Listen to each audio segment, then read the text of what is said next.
నీకు గౌరవం పెరగాలంటే నోటికొచ్చిన కారు కోతలు కూసి నలుగురితో మాట్లాడుకుంటే అయిపోతుంది కాదు. ఏ టైంలో సందర్భోచితంగా మాట్లాడాలి. ఒకళ్ళతో మాట్లాడాడు, అవతలోడు తిట్టాడు, తిట్టేసేయాలి కానీ మనం కూడా 4 బూతులు తిట్టడం కాదు.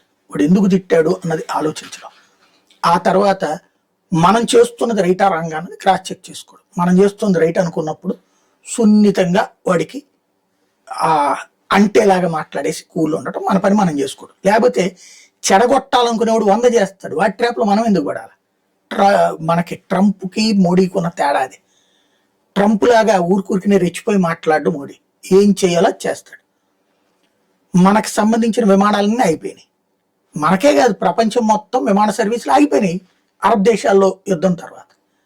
మరి అందరూ ఇరాన్ గెలుస్తుందా, అమెరికా గెలుస్తుందా, కొమైని గురించి మోడీ ఏం మాట్లాడాలా, లేకపోతే నెతన్యాహుతో ఏం మాట్లాడాలా, ఇవన్నీ మనకెందుకండి?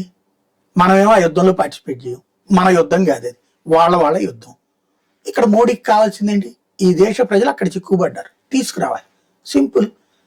ఆ దేశ అధినేతలతో మాట్లాడాడు, యుద్ధం చేసే ఇజ్రాయెల్తో మాట్లాడాడు, ఆగిపోయినటువంటి బహ్రెయిన్, దుబాయ్, సౌదీ అరేబియా వీళ్ళతో మాట్లాడాడు. వెంటనే విమానాలు బయలుదేరినాయి కదా. యుద్ధ విమానాలు కాదు, మన పౌర విమానాలు సర్వీసులు కంటిన్యూ అవుతున్నాయి కదా. ఇది ప్రజలకు మంచే కదా. అది కదా మోడీ చేసేటటువంటి విధానం.